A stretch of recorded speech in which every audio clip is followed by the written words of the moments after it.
राधे राधे, जय श्रीमन नारायण, हरे कृष्णा। कैसे हैं आप लोग? आशा करती हूँ कि भगवान श्री हरि की कृपा आप सभी पर बनी रहे, आप सभी स्वस्थ और अच्छे हो। इसी कामना के साथ आज हम सुनेंगे माघ मास की कथा अध्याय 23 और साथ में सुनेंगे तुलसी चालीसा। तो चलिए शुरू करते हैं और कथा का श्रवण पान करते हैं। लोमस ऋषि कहने लगे, जिस पिशाच को देवधूति ने मुक्त किया वह पहले द्रविड़ नगर में चित्र नाम वाला राजा था। वह बड़ा सूरवीर, सत्यवान, परायण तथा पुरोहित को आगे करके यज्ञ करने वाला था। दक्षिण दिशा में उसका राज्य था और उसके कोष धन से भरे हुए थे। उसके पास बहुत से हाथी, घोड़े, रथ थे और वह अत्यंत शोभा को प्राप्त होता था। बहुत सी स्त्रियों के साथ वह कीड़ा करता था और अनेक यज्ञ करने के लिए वह हमेशा तैयार रहता था। वह नित्य अतिथियों की पूजा करता था और शास्त्र विद्या में निपुण था। ब्रह्मा, विष्णु, महेश तथा सूर्य की पूजा सदैव किया करता था। वह जंगल में स्त्रियों से घिरा हुआ नित्य किया करता था। वह अपने राज्य में हमेशा व्यस्त था और सभी का चिंतन किया करता था। एक बार वह पाखंडियों के मंदिर में गया और वेदहीन भस्म लगाए महात्मा बने हुए पाखंडी ने उस राजा की बातचीत हुई।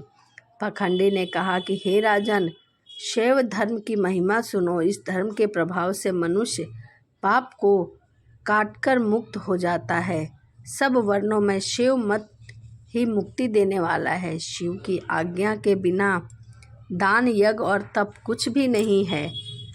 शिव का सेवक होकर भस्म धारण करके जटा रखने से ही मनुष्य मुक्ति को प्राप्त होता है। जटा धारण करने तथा भस्म लेपन से ही मनुष्य शिव के समान हो जाता है। इसके बराबर कोई पुण्य नहीं है।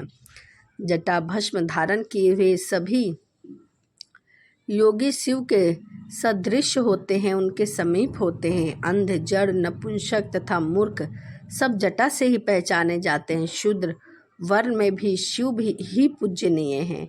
विश्वामित्र क्षत्रिय होकर तप से ब्राह्मण हो गए। वाल्मीकि चोर होकर उत्तम ब्राह्मण हो गए। अतः शिव पूजा में किसी बात का विचार नहीं किया जाता। तप से ही ब्रह्म तत्व प्राप्त होता है, जन्म से नहीं। इस कारण शिव का दर्शन उत्तम है। तब शिव के सिवाय दूसरे देवता का पूजन न करे। शिव तपस्वी को विष्णु का त्याग करना चाहिए। विष्णु की मूर्ति का पूजन नहीं करना चाहिए। विष्णु के दर्शन से शिव का द्रोह उत्पन्न होता है और शिव के द्रोह से शैरवादी नरक मिलते हैं। इसी से भव सागर पर होने के लिए विष्णु का नाम भी नहीं लेना चाहिए। शिव भक्त निशंक होकर जो शिव से प्रेम करता है वह कैलाश में वास करता है, इससे कोई भी संदेह नहीं है। इस धर्म का पालन करने वाले का कभी भी नाश नहीं होता। इस पाखंडी के ऐसे वचन सुनकर राजा ने मोह में आकर उनका धर्म ग्रहण कर लिया और वैदिक धर्म को त्याग दिया। वह श्रुति, स्मृति और ब्राह्मणों की निंदा करने लगा। उसने अपने घर में अग्निहोत्र को बुझा दिया और धर्म के कार्य बंद कर दिए। विष्णु की निंदा और वैष्णव से द्वेष करने लगा और बोला, विष्णु कहाँ देखा जाता है, कहाँ रखा जाता है, किसने देखा है? और जो लोग नारायण नारायण भजन करते थे उनको दुख देता था। पाखंडी का मत ग्रहण कर राजा वेद, वैदिक धर्म, व्रत, दान, दानियों को किसी को भी नहीं मानता था और न ही दान करता था, अन्यथा दंड देता। और वह कामी राजा सदा स्त्रियों के समूह से घिरा रहता था, क्रोध से भरा रहता था। गुरु तथा पुरोहित के वचनों को भी नहीं मानता था। पाखंडियों पर विश्वास करता हुआ उनको गांव, हाथी, घोड़े और सुवर्ण आदि देता था। उनके सब कार्यकर्ता भस्म धारण और मस्तक पर जटा रखता था और जो कोई भी विष्णु का नाम लेता उसे मृत्यु दंड दिया करता था। अपने राज्य में उसने यह ढिंढोरा पिटवा दिया कि उसके भय से ब्राह्मण तथा वैष्णव भी उसके देश को छोड़कर दूसरे देश को चले गए। सारे देशवासी केवल नदी के जल के से ही जीते थे। जीविका से दुखी होकर वृक्ष आदि नहीं लगाते, न खेती बाड़ी करते। प्रजा अन्न के अभाव से गले सड़े अन्न भी खा लेती थी। आचार विचार अग्नि क्रिया सबको छोड़कर काल रूप की तरह वह राजा शासन करता था। कुछ काल के पश्चात उस राजा की मृत्यु हो गई और वैदिक रीति से उसकी क्रिया भी नहीं हुई। यह यमदूतों से अनेक प्रकार के दुख उठाता रहा। कहीं लोहे की कीलों पर चलता, कहीं जलते अंगारों पर चलता।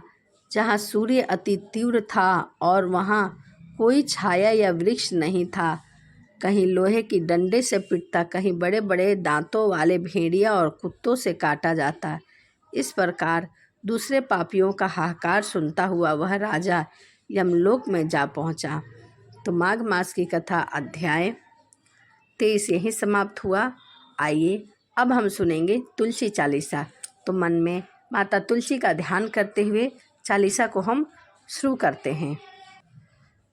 श्री तुलसी महारानी करु विनय सिर नाओ, जो मम हो संकट विकट दीजो मात नशाय। नमो नमो तुलसी महारानी, महिमा अमित न जाए बखानी। दियो विष्णु तुमको सन्माना, जग में छायो सुयंश महाना। विष्णु प्रिय जय जयति भवानी, तिहु लोक की हो दुख खाने। भगवत पूजा कर जो कोई, बिना तुम्हारे सफल न होई।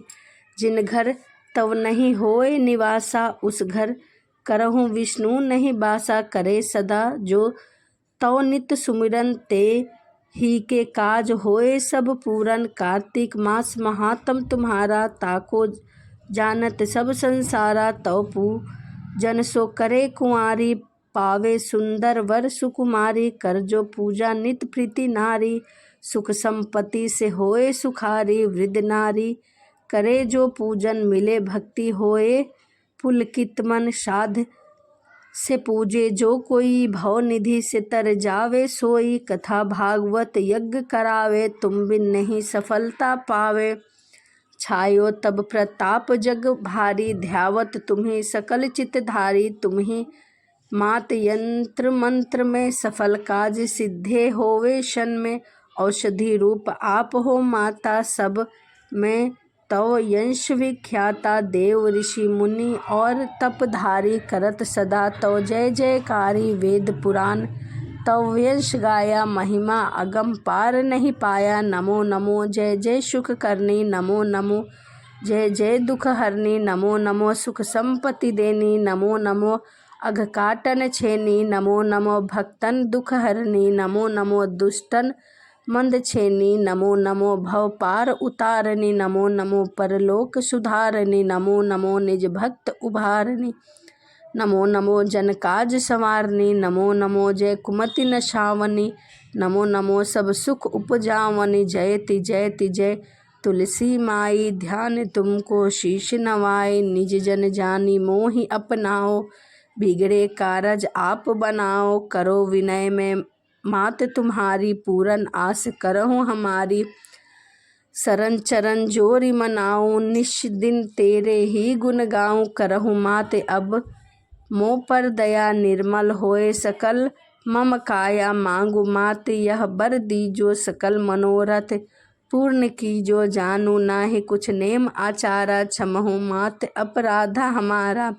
12 मास करे जो पूजा, ता संग संग में और न दूजा। प्रथम ही गंगा जल मंगवावे, फिर सिंदूर सुंदर स्नान करावे।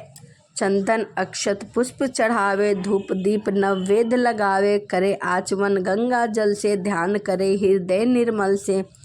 पाठ करे फिर चालीसा, अरस स्तुति करे मात तुलसी। यह विधि पूजा करे हमेशा, ताके तन नहीं रहे कलेसा। करे मास कार्तिक का साधन, सोवे नित पवित्र सिद्ध हुई जानी। है यह कथा महासुखदाई, पढ़े सुने सो भव तर जाई।